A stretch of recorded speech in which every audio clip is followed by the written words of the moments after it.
Halo Jabro Tim. Ada sesuatu yang lagi rame nih. Lu harus kasih dia kesempatan lagi. Di atas kertas lo semuanya harusnya menang. Ada bahasan yang paling ditunggu-tunggu. Ya, masih di Dewan Pandit Indonesia, kita akan ngomongin soal Real Madrid yang perjalanan mereka di Champions League kalau kita lihat terseok-seok. Tapi semalam kemenangan meyakinkan menghadapi Salzburg, bikin para pemain Salzburg ini kelihatan mediocre banget nih Mas Adiani ya. Iya, sama kayak Arsenal ya. Gimana maksudnya? Mediokernya. Lawannya yang mediocre, bukan Arsenalnya. Tadi lu Mediokernya. seolah-olah Sama kayak Salzburgnya Arsenal. Madrid lawan. Nah, yuk, tolong diperjelas. 2 level, 3 Nah, level di bawah. iya. Kayak Arsenal. Hati-hati loh Anda. Sama seperti Kalau Arsenal. Arsenal kan- Shock saya. Arsenal lu tahu dong, gua respect sama Arsenal. Jelas. Sampai dikira lu tuh fansnya Arsenal. Waduh. Di sosial media. Iya, fans Mikel Arteta. Lego hair. Shout out to Lego hair. Penampilan Madrid, Rodrigo berapa? 8 gol. Gila itu orang. Dengan terakhir Gila itu orang. di awal musim sempat kesulitan gitu kan untuk bisa menyesuaikan diri, bahkan campnya dia banyak mengeluarkan mungkin statement-statement yang agak sedikit mengganggu. Negatif, ya. Tapi kita lihat dia sekarang sudah mulai nyaman dan ya emang cuman waktu aja yang membuat para pemain Madrid bisa menyesuaikan juga dengan Kylian Mbappe. Vini juga tampil pas banget tadi malam. Yes. Dan semuanya berjalan sesuai rencana. Valverde juga pass-nya luar biasa. Jude Bellingham assist-nya wow sensasional dan sangat layak ya buat Real untuk ya ini this is their competition dan potensi untuk mereka semakin berbahaya sepertinya ke arah ke sana. Ya, gua rasa kalau kita menyampingkan hasil ketika mereka dibantai Barcelona awal tahun lalu, kita ngeliat 2 bulan terakhir. Dikalahkan Ini udah aja sih gitu loh. Di- Kenapa sih sama Madrid lu? dihantam sama Barcelona di awal tahun itu. Selain hasil itu, gua rasa 2 bulan terakhir Madrid udah sangat-sangat konsisten, permainan mereka sangat enak ditonton menurut gua, permainan udah menyetel banget dan Mbappe udah jadi Mbappe sesungguhnya menurut gua, walaupun dia masih bisa improve lagi, tapi gua udah puas banget lihat Mbappe 2 bulan terakhir. Dan jelas ini kalau dilihat dari koneksi, kayaknya pertandingan lawan Salzburg tadi malam tuh bener-bener semuanya terkoneksi banget ya. Sini depan mereka yang tadinya digadang-gadang nih cara mereka terkoneksinya gimana, tapi tadi malam bener-bener semuanya terlibat. Bahkan Bellingham walaupun tampil agak lebih dalam, tapi ternyata menunjukkan kenyamanan itu juga, sesuatu yang udah sempat hilang juga, tapi ternyata di musim ini dia bisa dapetin lagi.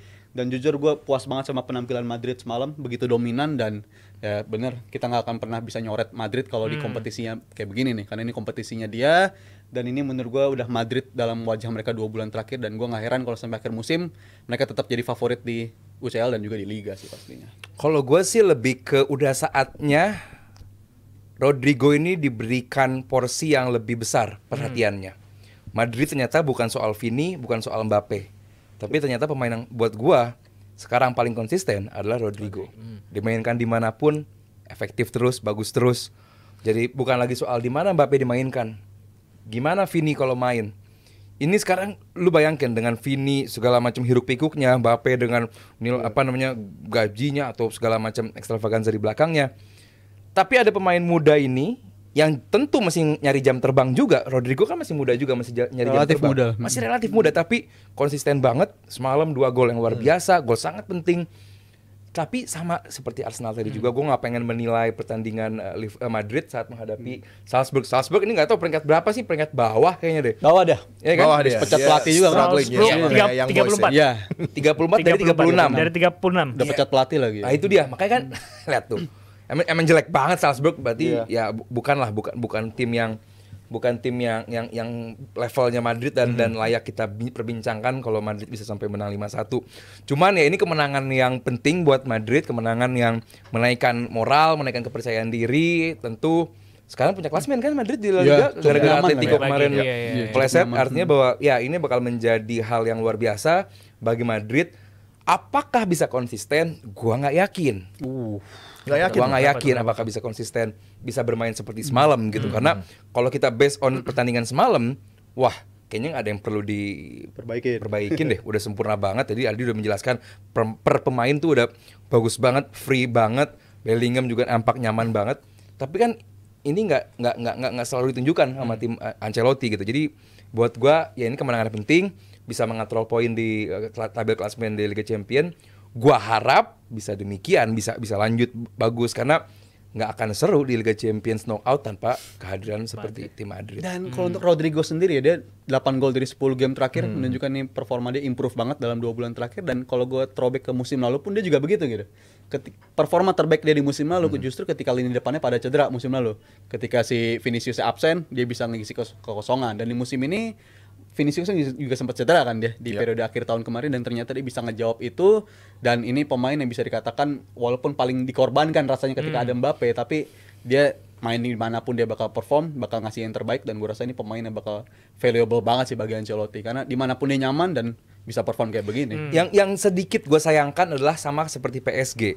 PSG bisa bikin gol lebih dibandingin 4 menghadapi City. Begitu juga Madrid. Madrid bisa bikin gol lebih dari 5 semalam. Karena goal difference ini bakal berpengaruh banget nanti di klasmen. Lu bakal finish peringkat berapa. Dihitung gitu. dulu Jadi, itu ya. Iya itu juga dihitung Zal. Jadi gue rasa oke 5-1 luar biasa bagus. Cuman gue dengan performa seperti semalam, gue yakin Madrid bisa menang sampai 7 gol semalam saat menghadapi Salzburg. Karena Salzburg di mata Madrid bakal cuma menjadi lumbung gol doang gitu. Sama kayak Arsenal, lo lawan Dinamo kok cuma 3 gol doang sih. Babak pertama 1 menit 6 sama menit 90 plus. Bagus, cuman biasa banget gitu. Harusnya bisa lebih gitu karena kita saingan sama Barcelona nih Arsenal nih nanti. Dia golnya paling banyak GD-nya di Liga Champions plus 15. Liverpool aja 12. Arsenal juga 12 sampai 13 gitu. Nah, jadi ini bakal berpengaruh nanti sampai akhir di game terakhir nanti untuk berapa finish Arsenal gitu. Jadi ya Madrid gak ada gue catatan negatif, cuman buat gue harusnya Madrid bisa menang lebih banyak. Dan personal tweak ya, buat Ancelotti ya. Gue sempat mengatakan bahwa ada beberapa pemain yang underrated ya, mungkin kurang dipercaya Ancelotti, tapi justru ketika main work rate-nya luar biasa. Casing point-nya adalah Ceballos. Karena off the ball dia sekarang pergerakannya luar biasa untuk menopang pertahanan juga. Ini pemain yang menjadi glue guy. Kita lihat juga bagaimana Asensio di pertahanan juga oke gitu kan. Madrid memang dari tahun ke tahun punya tim yang spektakuler dari mulai Galacticos dan lain-lain. Tapi mereka selalu punya pemain-pemain kayak Savio Bortolini, kemudian juga kita lihat Claude Makelele yang menaikkan lagi kenyamanan bermain bagi elite player yang mereka miliki. Dan ini sepertinya sudah disadari oleh Ancelotti. Kemarin kan kita lihat Ceballos tampil dan memberikan jaminan yang lebih enak buat pemain-pemain kayak Jude untuk berekspresi di lini serang buat Real. Iya, Gluga ya tadi dia benar-benar gue ngeliat dari perannya kayak begitu dan termasuk yang bisa disesalkan sama Ancelotti kenapa nggak coba dari awal gitu. Mungkin itu jadi salah satu faktor yang bakal disesalin di musim ini. Tapi ya nyatanya mereka sekarang ada di puncak La Liga dan di Champions League juga kemungkinan bakal pasti akan lolos. Jadi gue rasa Ceballos benar-benar memberikan dampak kenyamanan banget walaupun ya dibuang nih dari sini tapi memberikan rasa kenyamanan di area tengah walaupun dibandingin sama Kroos jauh banget lah. Tapi at least kan di loan ke Arsenal. Ya selesai habis itu nggak dipermanenkan lah. Kan loan. Lebih bangga ke Madrid soalnya pasti. Impactnya buat Arsenal juga oke kan. Bukan ke Madrid kan emang orang Madrid dia. Pulang lagi. Iya pulang. Dibuang. Tolong perbaiki. Memberikan rasa kenyamanan dan ini emang yang dibutuhkan. Ya gelandang biarin tugas gelandang aja lah yang ngelakuin dan Ceballos bisa ngelakuin itu. Dan selain Ceballos gue rasa pemain-pemain macam Brahim Diaz, habis itu Arda Güler tiap kali dikasih kesempatan benar-benar bisa ngejawab banget. Dan gue harap sih pekan mereka yang padat nantinya bakal bisa memanfaatkan pemain-pemain kayak ada Güler lagi. Mungkin gue berbeda dimainin gue selalu puas sama Güler. Setuju. Cuman menghadapi Salzburg ya modelan Ceballos pasti bakal bagus lah. Nggak ngepres di tengah. Tapi dalam siapa yang gini? Pemain Salzburg bagi menit keberapa dia ngepres di tengah Salzburg? Nggak ada head to head di tengah gitu loh. Banget. Tapi kalaupun kita pasti nampak kelihatan bagus. Itu kalau Madrid mainin Castilla juga. Tapi kalaupun kita kesampingkan hasil dari Salzburg tadi malam dan kita lihat permainannya oke juga. Permainan kita kesampingkan dan hasil kita kesampingkan sekalian. Tapi dalam 1 bulan terakhir Madrid ini udah menangnya bukan cuma 2-1, 1-0 doang, 5-1, 5-0. Lawan-lawannya dibantai semua. Sesuatu yang kita puji-puji dari flicknya Barcelona di awal musim, ini lagi dialami sama Madrid dalam 1 bulan terakhir kalau gue bilang. Lini depannya benar-benar meledak banget dan gue rasa kita lagi ngeliat versi terbaik dari Madrid ketika ada Mbappe ya dalam 1 bulan terakhir kalau gue bilang sih. Lagi benar-benar enak banget ditonton. Tapi tren positif yang didapatkan oleh Real Madrid ini faktor si Ancelotti yang udah mulai bisa meredam ego-ego pemainnya, terutama Vini, Mbappe. Gue nggak melihat meredam ego ya. Gue nggak melihat ya mereka karakter-karakter besar semua di situ. Cuman gue nggak melihat adanya sisi egois antar pemain. Itu semua emang ya lu sebagai pelatih tetap harus link up antar pemain gitu bahwa lu mau show off, lu mau nunjukin etalase lu layak digaji besar atau lu pengen menang. Sesimpel itu dan ini bukan PR besar bagi Ancelotti gitu dan dia hampir selalu bisa gitu. Takes time. Cuman ya sejauh ini mereka pemuncak klasmen di La Liga. Apa yang mau lu tuntut lagi dari Ancelotti ini? Dan itu tugas nggak gampang loh. Ketinggalan berapa poin dari Barcelona ketika kalah di El Clasico, sekarang tiba-tiba mereka leading dan leadingnya cukup nyaman. Ini tugas yang luar biasa banget dilakuin sama Ancelotti kalau gue bilang. Sedangkan kalau kita lihat di pertandingan lain ada Bayern Munchen yang kalah 3 gol. Nah, lu gak ngomong nih, lu kan Vincent Kompany mantan back bagus, kok gak bisa bikin Kim Min-jae sama Upamecano Belum bagus? selesai. Enggak, lu gak ke arah sana pasti gak ke arah sana. Yakin gua. Disinggung itu ya. Walaupun mereka ini perkasa di Bundesliga ya, peringkat pertama selisih 4 poin sama Leverkusen gitu kan. Tapi di Manchester Manchester. Pakar Bundesliga. Panik. Dia dari tadi ada suara dari pakar Bundesliga. Tapi di Champions League mereka terseok-seok nih kelihatan. Beda 1 peringkat doang sama Manchester City ya kayak. Kalau kita lihat. Gimana Mas Adiani? Bung Ya, Adiani dulu. kalau kita lihat kan pertandingan tadi malam bagi Bayern 30 plus shots dengan kendali laga sebenarnya praktis di bagian mereka first half, apalagi Harry Kane dengan 3-4 peluang yang disia-siakan, tapi Justin Bijlow tampil sensasional dengan Ueda ini ya? Siapa sih? ya, Ueda, di menit terakhir ya golin. 90 golin. Dan memang counter mematikan dari Feyenoord di The Kuip selalu menjadi hal yang istimewa. Stengs juga tampil bagus, Hansko luar biasa, dan kita lihat bagaimana efektivitas dari pergerakan pemain-pemain seperti Paixão juga memberikan tusukan, dan ada satu momen di mana Rafa Guerreiro melakukan challenge yang konyol sehingga ada penalti, dan Santi Gimenez kalau dalam hal-hal seperti ini gila. dia adalah spesialisnya begitu mematikan dan punya influence luar biasa di Martin, lini pas. serang.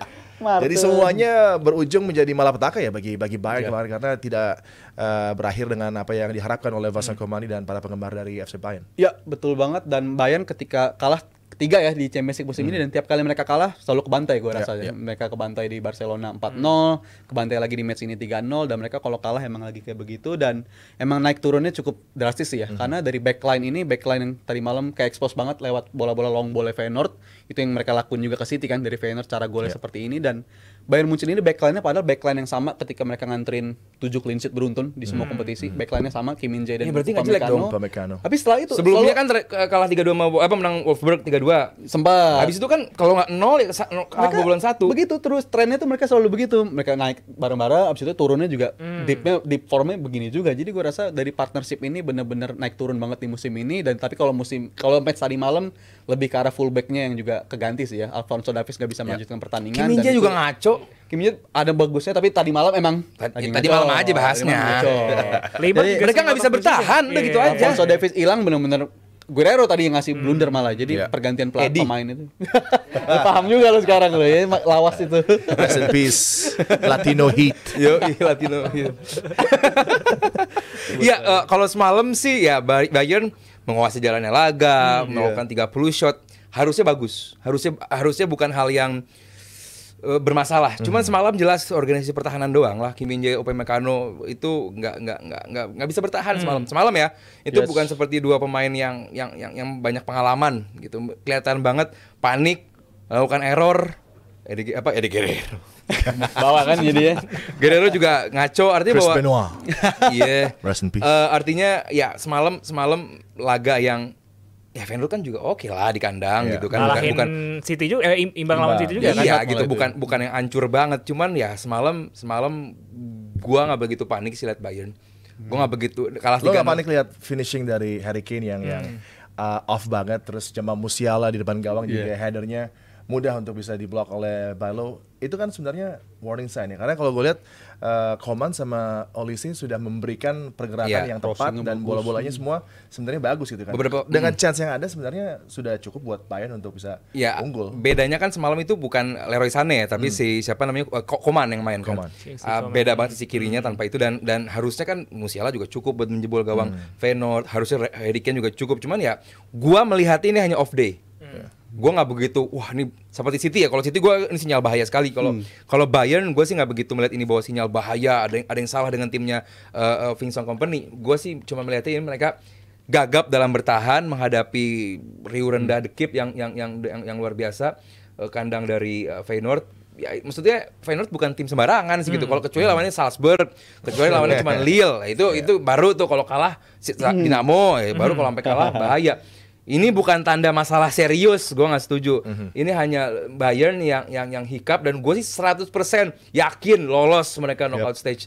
Nggak ada yang perlu dikhawatirkan. Dan siapapun lawannya nanti di 16 besar tentu bukan menjadi lawan yang mudah gitu. Ketemu Bayern bukan lawan mudah. Mereka tetap menjadi kekuatan utama. Walaupun di Bundesliga ya lawan-lawannya kayak Dortmund juga jelek gitu kan. Terus juga ya Leverkusen lihat peringkat berapa di Liga Champion gitu kan. Jadi ya Salah. Dia salah lah Leverkusen lah musim ini. Cukup lah Leverkusen merepotkan mereka. cukup doang ya. Jadi ya Kalau buat ketergantungan Bayern dengan pemain seperti Joshua Kimmich, juga Manuel Neuer yang udah jauh menurun, apakah ini akan tetap menjadi pemain-pemain yang terus diandalkan oleh Vincent Kompany, karena kan di bench juga Ulreich bukanlah penjaga gawang yang sebenarnya optimal untuk bisa menggantikan peran dari Neuer yang emang udah agak turun juga. Ya udah declining ya. Bahkan ada periode ketika di September sampai Oktober dari 15 shot on target 9 kalinya kebobolan si Neuer itu. Jadi bukan Neuer yang versi terbaik lagi, dan gue rasa dari lini belakang bukan cuma Kimmichnya doang sih ya, tapi pendampingnya si Goretzka pun juga musim ini bukan Goretzka yang sama kayak dari musim lalu bahkan di musim ini dia juga mulai tergantikan sama Pavlovic. Mungkin kalau Pavlovicnya udah mulai 100% fit, dia bakal jadi reguler sama terus. Joao Palhinha ya sebenarnya ada Palhinha juga tapi, ada di sana. Performance-nya belum sesuai dengan Belum sesuai sama price tag dia juga di Munchen, jadi gue rasa bakal balik otak-atik di sana. Tapi kalau untuk sayap gue rasa sih udah nyaman banget, mereka tinggal otak-atik si Olise, Coman di sana, Sané juga ada di sana, itu udah aman. Kalau gue Manuel Neuer walaupun declining tetap bakal menjadi pilihan utama bagi Vincent Kompany. Daripada cadangannya kan lebih parah lagi. Satu itu, kedua sama dia punya peran lebih penting dari Kompany kayaknya. Ya kan? Leader. Jadi buat gua ini bukan sekedar goalkeeper, bukan sekedar penjaga gawang, tapi dia adalah icon. Sama seperti Iker Casillas di Madrid, Buffon di Juve. Gua rela menyebut bahwa Neuer adalah pemain yang sama seperti Buffon di Juve atau Iker Casillas di Madrid. Dia adalah segalanya lah bagi Bayern. Icon, leader, terus juga ya semuanya lah, dan dengan presence-nya dia di atas lapangan di bawah mistar gawang Bayern ini bakal menjadi nilai plus lah gitu. Jadi buat gua tadi dijelasin dari 15 shot 9 jadi gol itu kan gak cuma pure salah kiper gitu, bahwa bertahannya juga harus diperhatikan. Lawannya bisa nembak shot on target ke dia gitu itu kan. Loh Jal, maksud gua jadi buat gua Neuer masih menjadi bakal pilihan utama lah di. Ya, dan pertandingan terakhir Slovan Bratislava mudah dong buat Munchen ya. Lewat lah. Skip. Lewat. Next question. Ini bisa dikalahin City nih. Artinya bisa juga. Iya, ya kita lihat aja. Dia perlu menang apa Bayern? Perlu buat ngejaga lebih tinggi aja posisinya. Cuman kalau lolos sih lolos. Mungkin langsung ke 8. Enggak, udah pasti playoff kan. Iya, tapi itulah sepak bola ya, indahnya sepak bola. Di mana semua hal bisa terjadi. Oh, jadi Bayern kalah indah. Ya kan semua gila hal ini bisa terjadi. Gila. Hater lu. Framing nih Mas Lo Ali. bukan. Tadi lu City, lu ledek. Pep Guardiola bermasalah, lu ketawain. Gila ini, parah. Framing emang. Framing gokil. Tapi yang pasti besok jangan lupa juga untuk nonton KPI ya, yang bakal tayang di weekend nanti. Kita akan kembali ngomongin soal pemain timnas kita yang baru mencetak 2 gol. Saat lagi cuma di Dewan Pandit Indonesia. Halo Jabro Tim. Ada sesuatu yang lagi rame nih. Lu harus kasih dia kesempatan lagi. Di atas kertas lo semuanya harusnya menang. Ada bahasan yang paling ditunggu-tunggu.